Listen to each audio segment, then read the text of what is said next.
আসসালামু আলাইকুম এভরিওয়ান, আমার ইন্ডিয়ার আরেকটা ব্লগে আপনাদেরকে স্বাগতম। আর আজকের ব্লগটা আমি স্টার্ট করতেছি কলকাতা থেকে। আমার সাথে আছে পুচকা শুভার্থী, যার বাসায় আমি আসছি। আর এই ভর দুপুর বেলা আমি আর শুভার্থী বেরিয়েছি খাবার দাবারের কোনো একটা দোকান খুঁজতে, বাট খাবার দাবারের কোনো দোকান খোলা নাই, কারণ ইন্ডিয়াতে চলতেছে নির্বাচন। খাবার দাবারের দোকান খোলা না পাইলেও গ্যারেজ খোলা পেয়ে গেছি। আর আমার সামনে কি পড়লো দেখেন, 210 সিসির একটা RS বাইক। মূলত নির্বাচনের টাইমে ইন্ডিয়া আসাটা আমার সবচেয়ে বড় একটা ভুল হয়েছে। আপনারা কখনো নির্বাচনের টাইমে কোথাও যাবেন না। আর অনেক খোঁজার পর একটা দোকানই খোলা পাইছি, আর ওই দোকানে ফ্রুটি ছাড়া কিছুই ছিল না, তো ফ্রুটিটাই নিয়ে নিলাম। কলকাতাতে যে পরিমাণ গরম, এই গরমের ভিতর ফ্রুটিটা একটু এনার্জি দিল শরীরে। আর এরপরে আমি বাসায় যে পাঞ্জাবি পরে বাইরে বললাম, কারণ ছেলেদের পাঞ্জাবিতেই সবচেয়ে বেশি সুন্দর লাগে। আর এখন আমি যাবো কলকাতার নিউ মার্কেটে। তো দুর্গানগর আইসা আমি চিন্তা করলাম ট্রেনের টিকিট না কাটে আজকে ট্রেনে উঠবো। বাট আপনারা এই কাজ কখনোই করেন না, কারণ ট্রেনের টিকিট যদি আপনারা না কাটেন তাইলে একবার ধরতে পারলে আপনাদের কাছ থেকে অনেক ফাইন নিব। আর একটু এদিক ওদিক চোখ গুলাইতে আমি দেখলাম যে এই দুর্গানগরে আমার একটা সাবস্ক্রাইবার বাইরে পড়ছে, যে ওই পাশ থেকে আমার হাই দিতেছিল। তো আমি কাছে ডাইকে আনি, তারপর ওর সাথে আমার ভালো মন্দ নানান বিষয় নিয়ে কিছুক্ষণ কথা হয়। দেন আমার ট্রেন চলে আসে আর আমি ট্রেনে উঠে পড়ি। আর ইন্ডিয়ান ট্রেন মানে বিশাল ঝামেলা, এত ভিড় থাকে ট্রেনের ভিতর সবসময়। আজকে একটু কম ভিড়ই ছিল, তারপরও আমি চিপাই পড়ে গেছি। বাট কিছুক্ষণ পর ট্রেনে আরো অনেক মানুষ উঠে, এত মানুষ উঠে আমি একদম মাইন্ডকা চিপাই পড়ে যাই। কোন রকম খালি দইরা খাড়াই আসছিলাম। তো 20 মিনিট এই ভিড়ে কষ্ট করার পর আমি আইসা নামি হলো দমদম স্টেশনে। আর দমদম স্টেশনেও কিন্তু অনেক ভিড় ছিল। এইখান থেকে আমার যেতে হবে মেট্রো স্টেশনে। তো চলেন কথা না বাড়ায় তাড়াতাড়ি মেট্রো স্টেশনের দিকে যাই। আর মেট্রো স্টেশনে আইসা সিরিয়াল দেখার পর আমার একদম মাথা নষ্ট হয়ে যায়, আমিও সিরিয়ালে দাঁড়ায় পড়ি। আর যেমন মেট্রোর টিকিটের লাইনে ভিড় ছিল, তেমন ভিড় ছিল হলো মেট্রোর ভিতরে। কোন রকম কষ্ট মষ্ট করে দাঁড়ায় আমরা আইসা নামি হলো স্প্ল্যানেডে। আর স্প্ল্যানেডের এই আন্ডারগ্রাউন্ডের যে রাস্তাটা আমার কাছে খুবই ভালো লাগে, লাইটিং টাইটিং করা একদম জাকজমক। আর অবশেষে চলে আসছি নিউ মার্কেটে। বাট গরমে একদম গলা টলা শুকায় গেছে, শরীর টরীর হট হয়ে গেছে। এখন কাম হইলো ঠান্ডা ঠান্ডা জুস।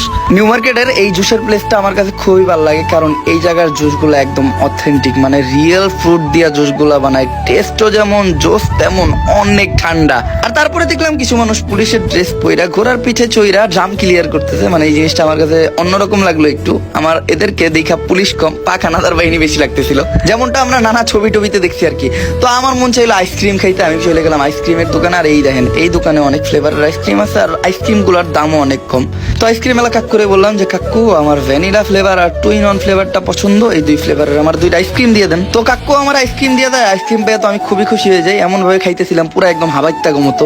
আর ঘুরতে ঘুরতে বিকাল হয়ে যায়, আর বিকাল হইলে আমার ক্ষুধা লাগে। আর আমি এমন একটা জিনিস পাই কলকাতার বুকে যেটা একদম অবিশ্বাস্য, সেটা হলো বিফ হালিম। আর যেটার দাম ছিল মাত্র 50 রুপি। আর 50 রুপি হিসেবে হালিমটার টেস্ট মোটামুটি খারাপ না। আপনারা অবশ্যই নিউ মার্কেটে আসলে এই হালিমটা খাবেন। আর তারপর আমি চলে যাইলো কিছু কেনাকাটা করতে শ্রীলেদারে। শ্রীলেদার ইন্ডিয়ার অনেক পপুলার একটা শপ, একটা ব্র্যান্ড, যে জায়গায় একদম অরিজিনাল চামড়ার ব্যাগ, ওয়ালেট, বেল্ট এগুলো পাওয়া যায়। আর ডিজাইন গুলাও অনেক জোস। তো আমিও 2-3টা ওয়ালেট, এক জোড়া জুতা আর একটা বেল্ট কিনা নেই। দামও মোটামুটি সস্তাই ছিল। আর আমি শুধু এইখান থেকেই না, বাইরের থেকে অনেক কিছু কেনাকাটা করি। আর কেনাকাটা শেষে আমরা চলে যাইলো নিউ মার্কেট স্ট্রিটে স্ট্রিট ফুড খাইতে, কারণ ইন্ডিয়া আসছি, স্ট্রিট ফুড খাবো না এটা তো হইতেই পারে না। তো এই জায়গায় দেন কত রকম স্ট্রিট ফুড আছে। আমরা নিয়ে নিলো দোসা। দোসাটা দেখতে যেমন সুন্দর ছিল, খাইতেও তেমন টেস্টি। আমি বাংলাদেশে অনেক দোসা খাইছি, বাট এই জায়গার দোসাটা ডিফারেন্ট। আমি যেহেতু ভিডিও করতেছিলাম, আমার সাথে লোকজন আমার হাত দিয়ে খাওয়াই দিতেছিল। আপনারা ইন্ডিয়াতে আসলে অবশ্যই স্ট্রিট সাইড থেকে দোসাটা ট্রাই করবেন। আর দোসাটা সবচেয়ে বেশি মজা লাগে হইলো এই হলুদ চাটনিটা দিয়ে খাইতে।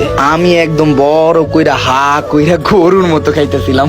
তো তারপর দেরি না কইরা ট্রেনে চইরা আমরা আবার চলে যাই হলো বাসায়, কারণ আগামীকালকে সকাল সকাল আমরা বাইরমু। আমরা যাবো হইলো ভিক্টোরিয়া মেমোরিয়ালে। তো চলেন তাড়াতাড়ি বাসায় চলে যাই। আর এরপরের দিন সকাল সকাল উঠা রেডি টেডি হইয়া আমরা চলে আসছিল ভিক্টোরিয়া মেমোরিয়ালে। আর ভিক্টোরিয়া মেমোরিয়ালের এই আশেপাশের রাস্তাঘাট এত পরিষ্কার পরিচ্ছন্ন, প্রশংসা করার মতো আর কি। তো আমরা যে জায়গায় আসছি, জায়গা থেকে ভিক্টোরিয়া মেমোরিয়ালে যাইতে মূলত লাগবে 5 মিনিট। আর 5 মিনিট আমাদের হাঁটতে হবে, কারণ কোনো যানবাহন নাই। এরপর কলকাতার এই সুন্দর পরিষ্কার পরিচ্ছন্ন রাস্তা দেখতে দেখতে আমরা আগে যেতেছিলাম ভিক্টোরিয়া মেমোরিয়ালের দিকে। আর এই সাইডে আমি দেখলাম অনেক বড় একটা মাঠ, আর এই মাঠে অনেক মানুষ জমছিল। আমি জানি না এই মাঠটা মূলত কি, তো ইন্ডিয়ার কেউ থাকলে আমার অবশ্যই জানাবেন। আর ওই দেখেন ভিক্টোরিয়া মেমোরিয়াল দেখা যাইতেছে। তো তাড়াতাড়ি চলেন আমরা গেটে যাই টিকিটটা কালেক্ট করি। আর গেটে যাওয়ার পর দেখলাম বাবারে বাবা বিশাল বড় সিরিয়াল। তো আমি দাঁড়ায় পড়লাম, কারণ আমাদের মধ্যে যারা ছিল তাদের ভিতর সবচেয়ে ভালো হিন্দি আমি বলতে পারতাম। আর এখানে আমার হিন্দিতে কথা বইলা ইন্ডিয়ানের পরিচয় দিয়ে দেন টিকিট কালেক্ট করতে হবে, নয়তো আমার 50 রুপির টিকিট কিনতে হবে 500 রুপি দিয়া। 50 রুপি দিয়ে টিকিটটা নিয়ে আমরা ঢুকে গেলাম হলো ভিক্টোরিয়া মেমোরিয়ালে। আর এই দেখেন ভিক্টোরিয়া মেমোরিয়াল, আর এটা হলো কুইন ভিক্টোরিয়া। আর এই জায়গায় হলো আমি তার স্ট্যাচুর নিচে।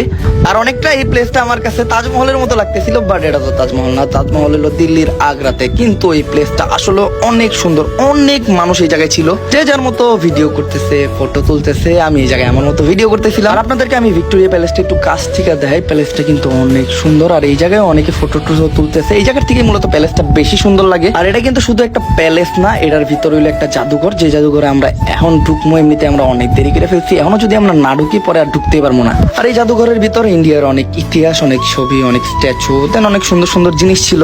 আমরা ঢুকতে অনেক দেরি করে ফেলছি, মূলত 6টায় এটা অফ হয়ে যায়। তো আপনারা চেষ্টা করবেন 6টার আগে ঢুকতে। তো আমরা আর বেশিক্ষণ ঘুরতে পারি না, কিছুক্ষণ পর একজন সিকিউরিটি আসে, 2টা বাসি ফুদে আর আমাকে লাথি দিয়ে ওইখান থেকে বাইর করে দেয়। তো মন খারাপ নিয়ে ওইখান থেকে বাইরে পড়ি। আর আমাদের মতো ভুল আপনারা করেন না, আপনারা একটু চেষ্টা করবেন আগে আগে আসার জন্য, যাতে জাদুঘরটা আর ভিক্টোরিয়া প্যালেসটা খুবই ভালোভাবে ঘুরতে পারেন। তো আজকের ব্লগটা আমি এই জায়গায় শেষ করতেছি, দেখা হবে নেক্সট ইন্ডিয়ার ব্লগে। অবশ্যই পেজটা ফলো করে দেন। টাটা।